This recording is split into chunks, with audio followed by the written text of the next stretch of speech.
और बात करेंगे आज के मार्केट की। जो ट्रेंड का पोल है उसमें एक्चुअली प्रॉफिट नंबर पे टैक्स का इम्पैक्ट आएगा।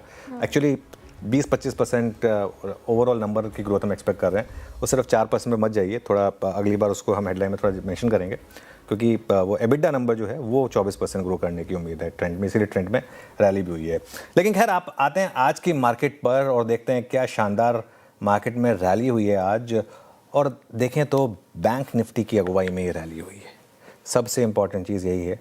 और आज हम सुबह बात कर रहे थे कि मार्केट ने पहला टेस्ट फेल किया 200 डे मूविंग एवरेज का, आज हो सकता है कि थोड़ा सक्सेसफुल हो। देखिए आज हम खुले ही सीधा 56,800 56,900 पर, उसके बाद रुके नहीं। सबसे इम्पॉर्टेंट चीज़ ये थी कल पहला टेस्ट फेल हुआ लेकिन आज मजबूती कायम रही और आज आखिरकार ICICI बैंक और HDFC बैंक का कोम्बो चला। देखिए जब ये दोनों स्टॉक चलेंगे ना तो फिर मार्केट को चलने से कोई नहीं रोक सकता। आप एक बार जरा निफ्टी और बैंक निफ्टी का कंट्रीब्यूशन लेकर आइए दोनों का एक बार स्क्रीन पर, और उसमें देखिए आप इम्पैक्ट दोनों स्टॉक्स का। निफ्टी में भी आपको यही दोनों स्टॉक्स टॉप पे दिखाई देंगे और बैंक निफ्टी में तो ऑब्वियसली यही दोनों स्टॉक्स आपको टॉप पे दिखाई देंगे। पहले निफ्टी का देख लेते हैं कंट्रीब्यूशन, उसके बाद बैंक निफ्टी का देख लेंगे। ये निफ्टी का है, देखिए ICICI बैंक का करीब करीब 61 पॉइंट, HDFC बैंक का करीब करीब 36 पॉइंट का कंट्रीब्यूशन। 100 पॉइंट आ गए है ना श्रेया इन दो स्टॉक्स से। 182 पॉइंट की रैली में 100 पॉइंट इन दोनों स्टॉक्स का कंट्रीब्यूशन है। ये आपको इंपॉर्टेंस बता रहा है इन दो स्टॉक्स की। बैंक निफ्टी का कंट्रीब्यूशन देखिए एक बार जरा ध्यान रखिएगा। बैंक निफ्टी में इन दोनों का वेट कुल मिलाकर 33% है। बैंक निफ्टी की रैली में करीब करीब 600 एग्जैक्ट 600 पॉइंट आउट ऑफ 800 इन दो स्टॉक्स की वजह से। जब ये दोनों स्टॉक्स चलते हैं तब इंपॉर्टेंट है।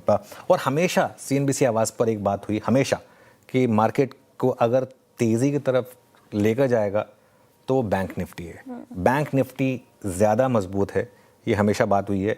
IT की फर्जी रैली नहीं, बैंक निफ्टी की स्ट्रेंथ पर फोकस करें, वो ज़्यादा ज़रूरी था। अभी भी अगर आप देखें तो IT में आप लोवेस्ट लेवल से भी देख लेंगे ना, उतनी रैली नहीं हुई जितनी बैंक निफ्टी की 3 दिन में हो गई, ठीक है। और बैंकों के अलावा NBFCs, ऑटो, रियल एस्टेट, यहाँ पर भी शानदार तेज़ी है। एडवांस डिक्लाइन भी बहुत शानदार है। इंडिया विक्स भी गिरा है। एडवांस डिक्लाइन इससे बेटर हो सकता था, हमने इससे बेटर देखे, लेकिन ठीक है चलेगा। 2:1 का है, अभी भी काफ़ी अच्छा है। इंडिया विक्स कल चला था, इंडिया विक्स काफ़ी, आज फिर 18 के नीचे आया, ये इंपॉर्टेंट है। और बाजार क्या मानकर चल रहा है कि कल डील साइन होगी। ईरान, 2 अलग अलग रिपोर्ट आई। अल जज़ीरा कह रहा है कि प्रतिनिधिमंडल पहुंच गया ईरान का, रॉयटर्स कह रहा है कि नहीं पहुंचा है। लेकिन जो भी है बाजार मान के तो चल रहा है कि कल डील साइन होगी। नहीं हुई डील साइन तो सीज़फायर एक्सटेंड होगा। ये नहीं होगा कल की ये स्टेटमेंट भले आ जाए कि नहीं हम डील साइन नहीं हुई, अच्छी डील नहीं थी और हम तो अब तबाह कर देंगे, बर्बाद कर देंगे, कुछ नहीं होने वाला। तो वो क्लियरली सीज़फायर या तो एक्सटेंड होगा या डील हो जाएगी। मार्केट वही प्राइसिंग करके जा रहा है, ना भी करना चाहे जो भी होना है वो कल शाम को होना है। तो मार्केट अभी तो हम आराम से तेज़ी को एंजॉय करते हैं, है ना। राइट, तेजी को एंजॉय करते हैं और आखिरी का 1.5 घंटा कैसा होगा उस पर नजरें रहेंगी। और चौतरफा खरीदारी मार्केट में, एक भी सेक्टर आपको इन रेड कारोबार करता हुआ नजर नहीं आएगा। DSI पर कामकाज कर रहे हैं, बैंक निफ्टी ने इसको लीड किया है, तो ये जो तेजी है वो और मजबूत मानी जा रही है। ब्रेंट 95 के नीचे कामकाज कर रहा है और शायद कल पॉजिटिविटी की उम्मीद है। मार्केट ने यही फिलहाल प्राइस इन किया है। लेकिन सर अब सवाल अहम ये हो जाता है कि अब कौन से लेवल्स इंपॉर्टेंट होंगे। जिन्होंने ये रैली मिस की वो क्या करें, और जो इन लेवल्स पर अब री एंट्री करना चाह रहे हैं क्या ये सही लेवल होगा, कैसे नेविगेट करें अगर मार्केट में स्ट्रेंथ नजर आ रही है तो। देखिए श्रेया, मैं एक चीज़ कहूँगा, और यहाँ पर कोई किसी से कोई वन अपमैनशिप की बैटल नहीं है, लेकिन बाजार में ना सही समय पर लॉन्ग होना, सही समय पर शॉर्ट होना बहुत ज़रूरी होता है। और सही समय पर लॉन्ग वही लोग हो पाए होंगे जो सही समय पर शॉर्ट रहे थे, है ना। अब देखिए निफ्टी ने कल हायर हाई और हायर लो कंफर्म किया। पिछले 4 दिन से लगातार हमारा ट्रेलिंग स्टॉप लॉस 24,050 का था। आज सुबह की कमेंट्री देखी, हमने अपना ट्रेलिंग स्टॉप लॉस ऑलरेडी बढ़ा दिया था। ऑलरेडी ट्रेलिंग स्टॉप लॉस बढ़ाकर हम 24,200 पर ले आए थे। आज मार्केट ने एक और वर्डिक्ट दे दिया। आज हमारे लिए बहुत सिंपल हो गया अपना ट्रेलिंग स्टॉप लॉस बढ़ाकर 24,350 पर लेकर आने के लिए। सिंपल है, जो 24,050 का 24,200 हुआ, अब 24,200 का 24,350 हो गया। लग भी गया तो भी 300 पॉइंट आपके ऐड होगा यहाँ पर, ठीक है। और इस तेज़ी में 24,800 से 25,150 के रास्ते खुले हैं। अब ये लेवल कहाँ से आए ये मैं बता देता हूँ। 24,800 से वो बड़ी गिरावट हुई थी, आपको याद होगा।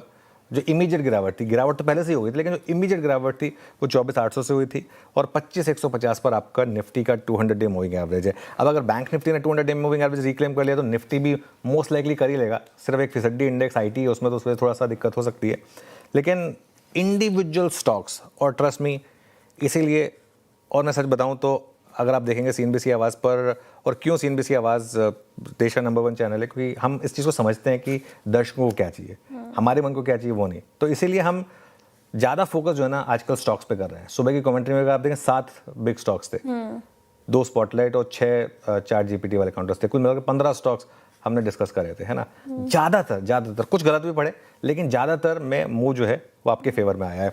जहाँ तक निफ्टी की बात है, लॉन्ग रहे, ट्रेलिंग स्टॉप लॉस अब अपना बढ़ाकर 24,350 पे ले आए, जैसा कि मैंने डिस्कस किया। नई एंट्री के लिए 24,400 से 500 की कोई भी डिप मिल जाए, और मिल सकती है आपको, हो सकता है आज ही मिल जाए, 24,400 से 500 की कोई भी डिप मिल जाए उसका वेट करें, और रेजिस्टेंस रहेगा अब आपका करीब 24,800 पर। बैंक निफ्टी की जहाँ तक बात है, आज अगर 57,300 के ऊपर बंद हुए तो ये बड़ा पॉजिटिव होगा। ये 200 डे मूविंग एवरेज है, याद रहे, इसी की बात हुई थी हमारी, और यहाँ से वापस हम ऑल टाइम हाई तक भी जा सकते हैं बैंक निफ्टी पर। अब 56,800 का आपका ट्रेलिंग स्टॉप लॉस होगा। बहुत कुछ इस चीज़ के ऊपर डिपेंड करेगा कि आगे न्यूज़ फ्लो कैसा आता है, अर्निंग्स कैसी आती हैं, इन सब के ऊपर।